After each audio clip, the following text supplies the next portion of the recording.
जैन बच्चों, महामना इंस्टीट्यूट के YouTube channel में आप सबका स्वागत है। आज हम आपको हिंदी मीडियम मैथ क्लास 12 का पहला चैप्टर मैं शुरू करने जा रहा हूँ और पहले चैप्टर का नाम है संबंध तथा फलन। पहले चैप्टर का नाम है संबंध तथा फलन। संबंध तथा फलन, relations and functions. Relations and functions. तो इसमें सबसे पहले हम लोगों को रिलेशन के बारे में पढ़ना है और रिलेशन में हम आपको बता दें कि सबसे पहले आप समुच्चय की परिभाषा से निचली कक्षाओं में वाकिफ हैं और समुच्चय की परिभाषा आपको बताया गया था कि वस्तुओं के सुपरिभाषित संग्रह को ही समुच्चय कहते हैं। Well defined collection of the object is called set. ये सेट की डिफिनीशन है। अब प्रत्येक सेट जो होते हैं वो एक दूसरे से किसी न किसी प्रकार से जुड़े होते हैं। जैसे अगर हम कहें कि भाई और बहन के बीच में एक संबंध होता है, पिता और माता के बीच एक संबंध होता है, बहन बहन के बीच एक संबंध होता है, भाई भाई के बीच एक संबंध होता है, पति पत्नी के बीच एक संबंध होता है, भाई बहन के बीच एक संबंध होता है। तो संबंध कहने का मतलब हमारा ये है कि दो समुच्चय एक दूसरे से किसी न किसी प्रकार से जरूर जुड़े रहेंगे। तो जब दो संबंध एक दूसरे पर आश्रित होते हैं तो ये कहा जाता है कि दोनों संबंधों के बीच में दोनों समुच्चयों के बीच में एक संबंध आ गया है। अब हम लोगों को संबंधों की परिभाषा यानी संबंध, तो सबसे पहले हम आपको समुच्चय बताए, समुच्चय के बाद फिर हमने आपको बतलाया कि संबंध क्या होता है और फिर आप देखेंगे संबंधों के प्रकार। तो धीरे धीरे हम शुरू कर रहे हैं। कुछ डिफिनीशन है, कुछ महत्वपूर्ण डिफिनीशन है। जब इनको पढ़ लेंगे तो इसके बाद हम लोग पढ़ेंगे अपनी एक्सरसाइज 1.1। लेकिन हम लोग पढ़ेंगे संबंधों के प्रकार। संबंधों के प्रकार, types of relations. Types of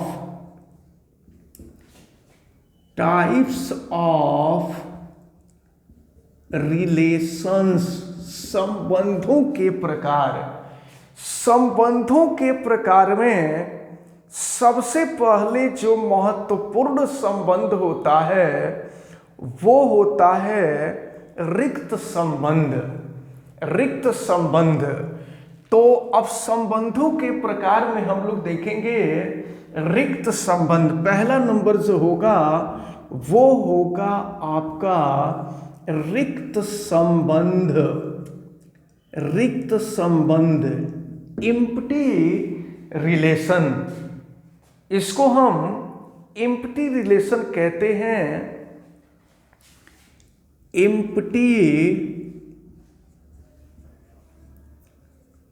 empty relation, रिक्त संबंध। तो रिक्त संबंध क्या होता है, आप ऐसे समझ लें कि देखिए इसकी डिफिनीशन जो होगी वो पहले हम आपको बता देते हैं। नॉर्मली ऐसे कह लीजिए कि जब दो समुच्चयों के बीच में कोई संबंध नहीं होता है, जब दो समुच्चयों के बीच में कोई संबंध नहीं होता, ध्यान दीजिएगा, जब दो समुच्चयों के बीच में कोई संबंध नहीं होता है तो हम कहते हैं कि यह संबंध रिक्त संबंध है। बात समझ में आ रही है? जैसे अगर हम कोई एग्जाम्पल ले लें, एग्जाम्पल में हम किसी जानवर को ले लेते हैं, जैसे गाय, हम एक एग्जाम्पल ले लेते हैं, गाय ले लिए, और इसके बाद हम एक एग्जाम्पल ले लेते हैं आम का पेड़। तो गाय और आम के पेड़ में किसी प्रकार का कोई संबंध नहीं है, तो इस प्रकार के संबंध को हम कहते हैं रिक्त संबंध। और फिर रिक्त संबंध के बाद आता है सार्वत्रिक संबंध। ये तो पहला रिक्त संबंध रहा, इसके बाद दूसरा जो आता है वो सार्वत्रिक संबंध कहलाता है। हम आपको ये बता दें कि रिक्त संबंध को फाई से प्रदर्शित किया जाता है। इसको हम नल भी कहते हैं, नल, NULL, नल। तो नल का मतलब होता है रिक्त, रिक्त का मतलब जिसमें कुछ भी ना हो। आप देखते हैं नॉर्मली कोई लड़का किसी काम लायक नहीं होता है तो कह दिया जाता है कि ये बिल्कुल नल्ला है, निकम्मा है। नल्ला का मतलब निकम्मा है। और अगर लड़की किसी काम लायक नहीं हो तो कह दिया जाता है कि ये नल्ली है, बिल्कुल बेकार है, ये किसी काम लायक नहीं है। तो कहने का मतलब, नल का मतलब होता है एम्प्टी, खाली, जिसमें कुछ हो ही ना। तो जिसमें कुछ नहीं होगा उसे हम एम्प्टी कह देंगे, नल्ला कह देंगे, नल कह देंगे, नल्ली कह देंगे। तो अब इसके बाद जो दूसरी परिभाषा आती है वो है रिक्त संबंध। रिक्त संबंध तो हो चुका है। सार्वत्रिक संबंध, दूसरा जो संबंध है वो है सार्वत्रिक संबंध। सार्वत्रिक संबंध, यूनिवर्सल रिलेशन, यूनिवर्सल रिलेशन। तो सार्वत्रिक संबंध में होता यह है कि ऐसी वस्तु जिसका सबसे संबंध हो, कोई ऐसा भी सेट हो सकता है, कोई ऐसा भी समुच्चय हो सकता है जिसका सबसे संबंध होगा। जैसे मान लीजिए भोजन, या हम कह दें खाद्य पदार्थ। तो जितने भी जीवित प्राणी हैं इस पूरे ब्रह्मांड में, सबको भोजन की आवश्यकता होती है। तो ये सार्वत्रिक समुच्चय या कह लीजिए सार्वत्रिक संबंध का मतलब इसके अंदर सभी प्रकार के संबंध आ जाते हैं। इसलिए इसको हम ट्राइवल रिलेशन भी कहते हैं, ट्राइवियल रिलेशन, ट्राइवियल रिलेशन भी कहा जाता है। इसको आप अच्छी तरह से दिमाग में रखे रहेंगे। तो ये जो सार्वत्रिक संबंध है, ये सार्वत्रिक संबंध सब में पाया जाता है, ठीक है। अब इसके बाद एक और संबंध आता है, स्वतुल्य संबंध। छोटी छोटी कुछ और डिफिनीशन है। स्वतुल्य संबंध, जब इन डिफिनीशन को आप अच्छी तरह से समझ जाएंगे तभी आप इस एक्सरसाइज को समझ पाएंगे। स्वतुल्य संबंध, स्वतुल्य संबंध, स्वतुल्य संबंध यानी कि रिफ्लेक्सिव रिलेशन।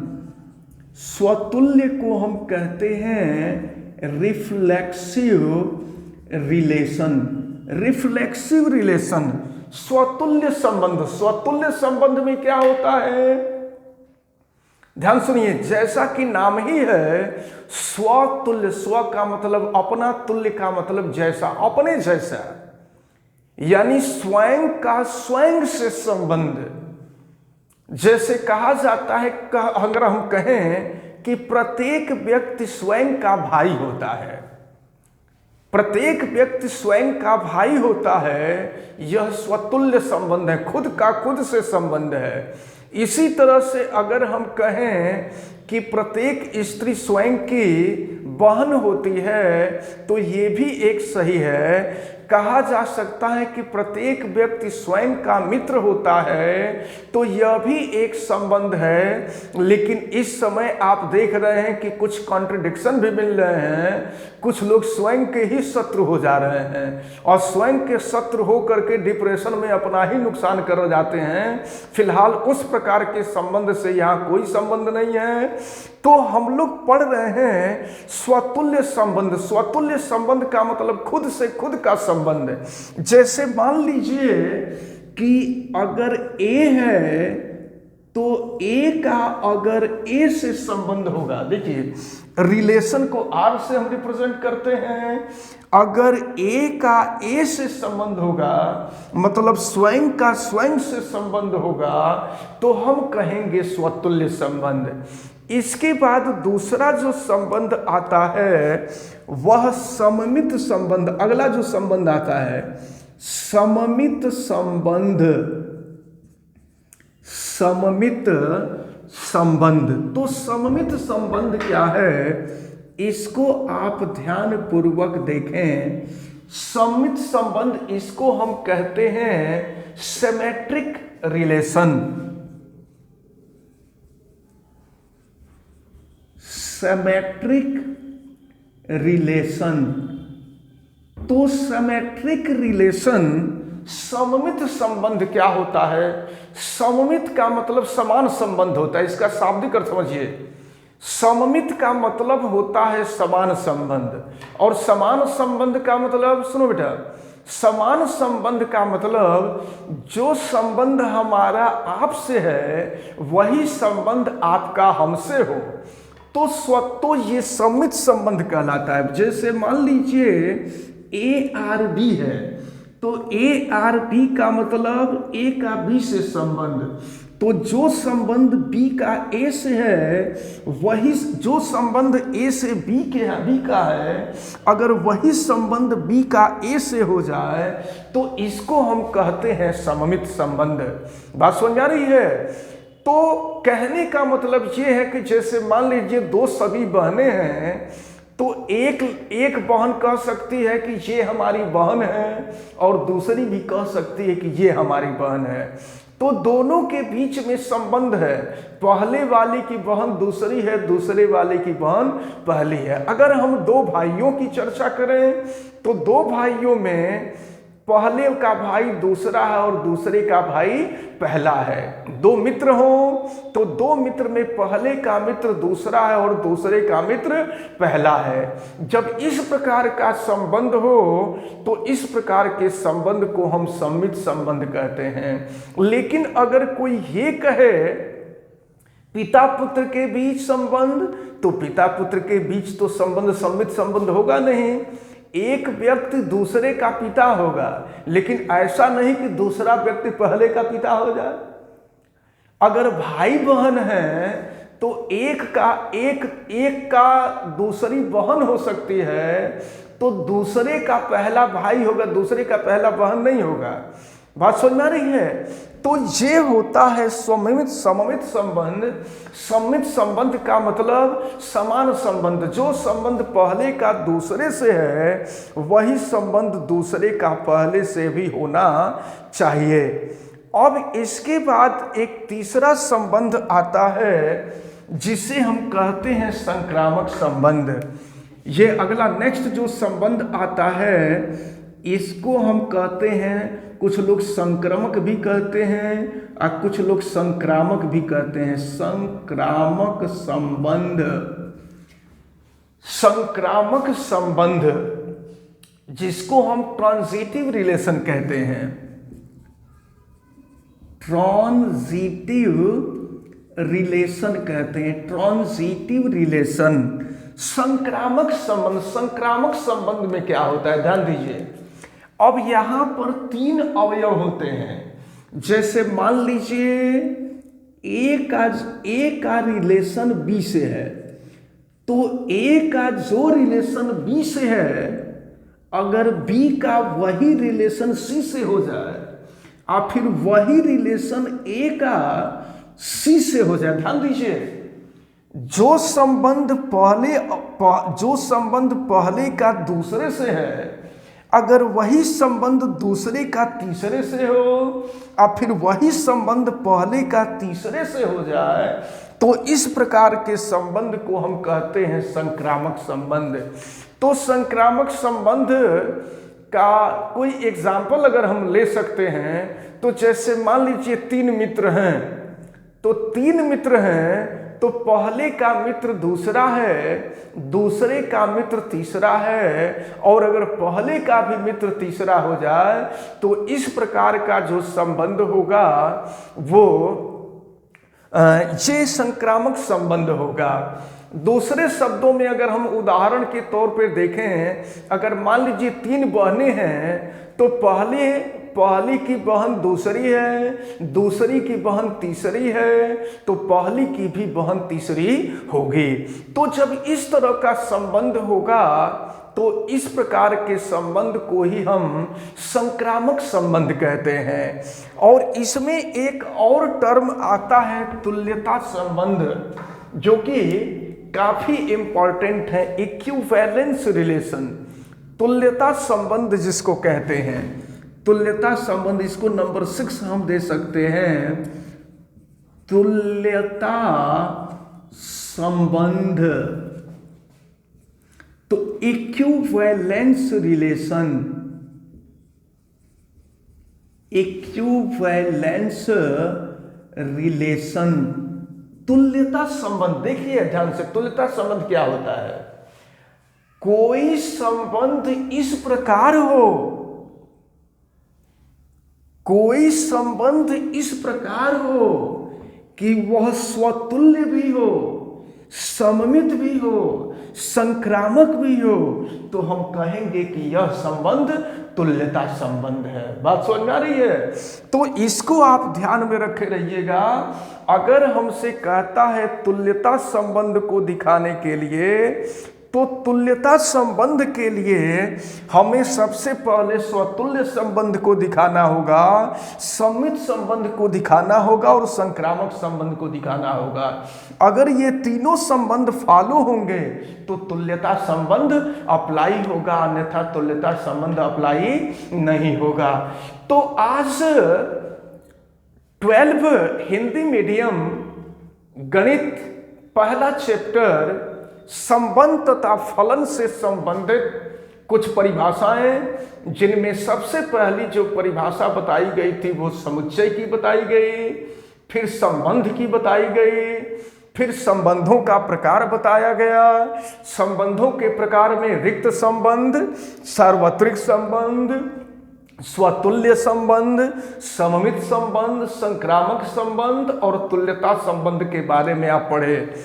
ये जो आपकी अगली प्रश्नावली 1.1 होगी, ये प्रश्नावली 1.1 इतनी डिफिनीशन पे ही आधारित होगी, ठीक है। तो एक्सरसाइज 1.1 हम लोग कल नेक्स्ट वीडियो में देखेंगे आप लोग। और आज के लिए इतना ही। आप अच्छी तरह से पढ़ें, मन लगा करके पढ़ें। किसी भी प्रकार की कोई दिक्कत हो तो आप हमसे संपर्क कर सकते हैं। और आप इस वीडियो को लाइक करें, सब्सक्राइब करें, शेयर करें, बेल आइकन को प्रेस करें और कमेंट करें। किसी भी प्रकार की कोई दिक्कत हो तो कमेंट में भी आप लिख सकते हैं। और व्हाट्सएप नंबर हमारा यूट्यूब चैनल पे उपलब्ध है।